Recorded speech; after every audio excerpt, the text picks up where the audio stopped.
The camera opens on a young bride, barely 18, sitting alone in a dimly lit room adorned with golden fairy lights and intricate mehndi patterns on the walls. Her wedding dress, a resplendent red lehenga with heavy zari work, glitters under the soft glow, but her face tells a different story. Her large, coal-lined eyes are wide with shock, glistening with unshed tears, as if she's just heard news that has shattered her world. Her delicate hands, adorned with henna and heavy gold bangles, tremble slightly as she clutches the edge of her dupatta. The air is thick with the scent of jasmine flowers and sandalwood, but the festive atmosphere feels hollow to her. She stares at her reflection in an ornate mirror, her lips parted in disbelief, as memories flood her mind. Flashbacks show her as a carefree teenager, laughing with friends at school, dreaming of a future filled with independence and ambition. The contrast is stark. Her dreams now feel like distant stars, unreachable and fading. The camera zooms in on her face, capturing the subtle quiver of her chin, the way her breath catches in her throat. The sound of distant Shehnai music filters through the room, a reminder of the wedding festivities outside, but to her, it's a haunting melody. She whispers to herself, "Yes, abitni jaldi kais hoga." Her voice is soft, almost inaudible, as if she's afraid to confront the reality. The weight of her bridal attire seems to mirror the burden on her heart, each sequin a reminder of expectations she never choose. The room feels suffocating, despite its grandeur, and her shocked expression deepens as she hears footsteps approaching the door. Her mother's voice calls out, urging her to smile for the guests, but the girl's eyes remain fixed on the mirror, searching for the person she used to be. The camera lingers on her reflection, the red of her lehenga stark against her paled, distraught face, as the screen fades to a soft blur, leaving the audience sacking for her unspoken pain. 2. Outside, the wedding venue is a riot of colors: marigold garlands, vibrant saris, and the chatter of hundreds of guests. But inside, the young bride feels like a stranger in her own story. The camera follows her as she's gently guided by her cousins toward the mandap, her steps hesitant, her heavy lehenga dragging like chains. Her expression remains one of shock, her eyes darting nervously as if searching for an escape. The crowd's cheerful voices fade into a muffled hum in her ears, replaced by the pounding of her own heartbeat. Flashbacks intersperse the scene of her parents discussing her marriage with an older relative, her protests ignored, her voice drowned out by tradition. "Shadi takarni hai padti hai," her mother had said, dismissing her dreams of studying abroad. The bride's hands fidget with her dupatta, the intricate embroidery blurring through her teary eyes. The camera captures the contrast between her inner turmoil and the vibrant chaos around her. A relative places a heavy necklace around her neck, murmuring blessings, but she flinches at the touch, her body stiff with unease. The weight of the jewelry feels like a noose, each gemstone a symbol of her lost freedom. She catches a glimpse of her groom, a man she barely knows, standing tall under the mandap, his face calm and composed. Her heart races as she realizes this is her future bound to someone whose dreams she doesn't share. The camera pans to her trembling fingers, then to her face, where a single tear escapes, smudging her carefully applied makeup. The shehnai grows louder, almost mocking her, as the priest begins chanting mantras. She tries to focus, but her mind drifts to a notebook hidden in her room, filled with sketches of a life she'll never live. The guests see a radiant bride, but the camera reveals her her shocked eyes, her forced smile, her heart breaking with every step toward the mandap. 3. As the rituals begin, the bride sits beside the groom, her posture rigid, her face a mask of sorrow and disbelief. The camera zooms in on her hands, clenched tightly in her lap, the mehndi darkening with every passing minute, as if sealing her fate. The priest's chants are rhythmic, but to her, they sound like a countdown to the end of her individuality. Her mother, seated nearby, beams with pride, unaware of the storm raging in her daughter's heart. The bride's mind flashes to a conversation with her best friend, who had promised to help her run away, but fear had held her back. Lagkai Akanj.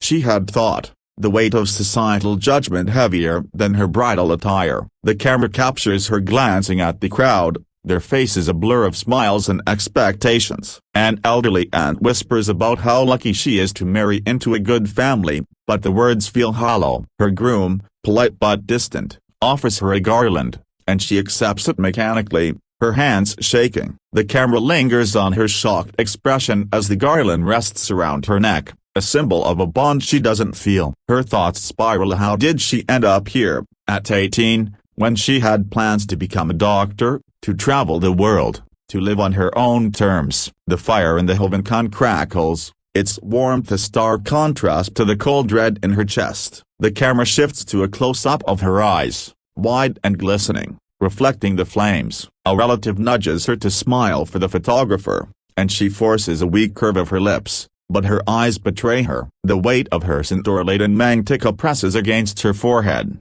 a reminder of the role she's expected to play. As the guests shower flower petals, the camera captures her flinch, as if each petal is a burden she cannot bear. Her heart whispers a silent plea for time to rewind, for a chance to rewrite her story, but the rituals march on, relentless. The ceremony progresses, and the bride is now standing for the sapphire, each step around the sacred fire binding her to a life she didn't choose. The camera follows her slow, deliberate steps, her lehenga trailing behind like a shadow of her lost dreams. Her face is a canvas of shock and sadness, her eyes fixed on the flames as if searching for answers. The groom walks beside her, his expression neutral, unaware of the turmoil in her heart. The priest's voice drones on, explaining the significance of each vow, but she hears none of it. Her mind is elsewhere, back to late-night study sessions, her laughter echoing in her room as she planned her future. The camera cuts to a flashback of her pleading with her father, her voice breaking as she begged for more time before marriage. Abimri Amar Hai Kai Hai. She had cried, but her words were dismissed as childish. Now, as she circles the fire, each step feels like a surrender. The camera captures the crowd's approving nods, their murmurs of how beautiful she looks, oblivious to her pain. Her mother adjusts her dupatta, whispering for her to stand straighter, but the bride's shoulders slump under the weight of expectations. A tear rolls down her cheek, quickly wiped away before anyone notices, but the camera catches it, zooming in on the glistening trailet leaves. The heavy scent of incense fills the air, making her feel dizzy, as if the world is closing in. She glances at her groom, hoping for a sign of understanding, but his eyes are fixed ahead, focused on the ritual. The camera pans to her hands, gripping the edge of her dupatta so tightly her knuckles turn white. The seventh fire ends, and the crowd claps, but her heart sinks. She's now bound, not just by the Mangal Sutra around her neck but by the weight of tradition, family, and society. The camera lingers on her face, her shocked expression softening into resignation, as if she's beginning to accept her fate. The rituals conclude, and the bride is led to a decorated stage for the reception. The camera captures the grandeur: twinkling lights, tables laden with sweets, and guests in vibrant attire, but her face remains a stark contrast. Her eyes, still wide with shock, scan the crowd as if searching for a familiar face, someone who understands her silent scream. The groom sits beside her, engaging with guests, while she remains quiet, her hands folded in her lap. The camera zooms in on her fingers, nervously twisting the heavy ring on her finger, a symbol of her new reality. Flashbacks show her at 16, sketching designs in her notebook, dreaming of becoming a fashion designer. She had shared those dreams with her grandmother, who had smiled and said, "Shadik bad bisapndik sakti hai." But now, those words feel like a cruel lie. The camera shifts to the guests, their laughter and chatter a stark contrast to her silence. A group of women approach, complimenting her beauty, but their words feel like needles. "Kitni sundar dulhan hai," they say, and she forces a smile, her lips trembling. The camera captures the strain in her expression, the way her eyes dart away, unable to meet their gaze. The music shifts to a lively Bollywood song, and guests urge her to dance, but she shakes her head, her heart too heavy to move. The camera pans to her mother, who notices her daughter's distress but misinterprets it as shyness, whispering, "Thodi si kashid cow, sabdik rehi hain." The bride nods, but her eyes betray here a mix of shock and sorrow, as if she's mourning the girl she used to be. The camera lingers on a single jasmine flower tucked into her hair, now wilting, mirroring her fading spirit. As the night wears on, The weight of her bridal roll grows heavier,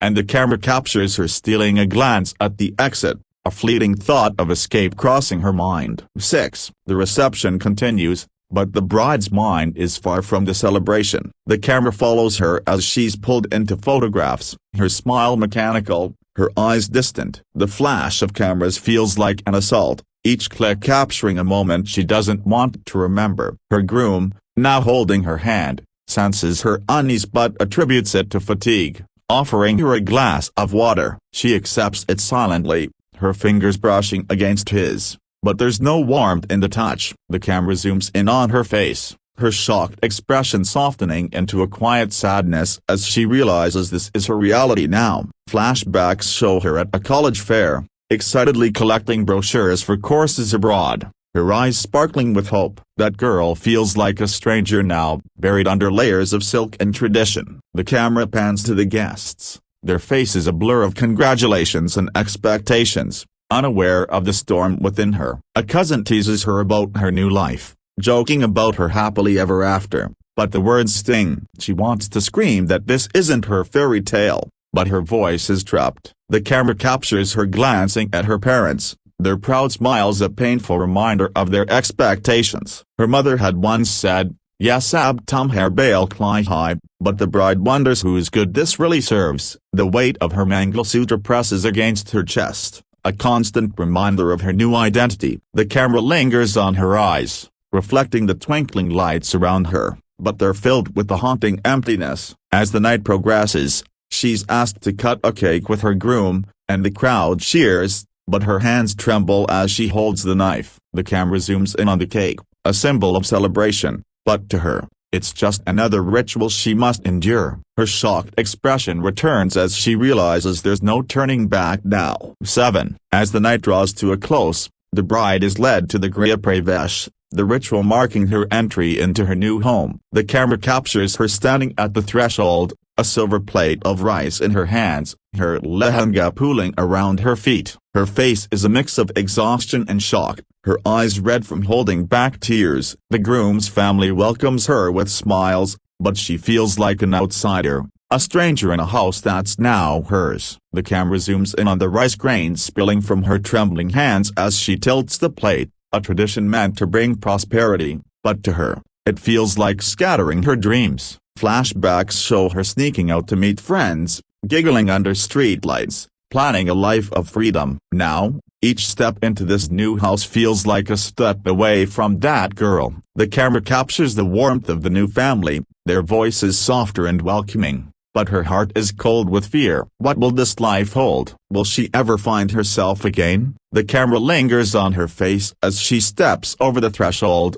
her shocked expression giving way to a flicker of defiance. She doesn't want to be just a bride, just a wife, just a daughter-in-law. The camera pans to her mother-in-law, who places a hand on her shoulder, murmuring about her new responsibilities. The bride nods, but her eyes are distant, her mind racing with thoughts of escape. The camera captures the contrast of the festive of vermilion and rice at her feet, the heavy silence in her heart. As she's led to her new room, the camera zooms in on her face, her sadness palpable, her shock lingering like a shadow. The door closes behind her, and the sound echoes, a finality that makes her heart skip a beat. She's alone now, in a stranger's home, wearing a stranger's life. 8. In the quiet of her new room, the bride sits on a bed adorned with rose petals, her lehenga spread out like a crimson sea. The camera lingers on her face, her shocked expression now mingled with a quiet resolve. The room is warm, filled with the scent of flowers, but it feels like a cage. Her hands trace the patterns on her dupatta, as if searching for answers in the embroidery. The camera cuts to a flashback of her writing in her diary, pages filled with dreams of traveling, studying, and creating. Main apni kahani kadle kangji, she had written, but now that pen feels out of reach. The silence of the room is broken by the sound of her groom entering, his footsteps soft but heavy with expectation. He speaks kindly, asking if she's okay, but she can only nod, her voice lost in the chaos of her thoughts. The camera zooms in on her eyes, still wide with shock, But now there's a spark of something new, a determination. She may be a bride today, but she refuses to let this define her. The camera pans to a small window, moonlight streaming through, a symbol of hope amidst her despair. She whispers to herself, "Yamri kahani kant naihai," her voice barely audible but firm. The camera lingers on her face, capturing the shift from shock to strength, from sadness to a quiet promise to reclaim her dreams. As the screen fades to black, the sound of her steadying breath fills the silence, leaving the audience with the sense of her resilience. The story ends not with closure, but with the beginning of her fight to rewrite her future, one small step at a time.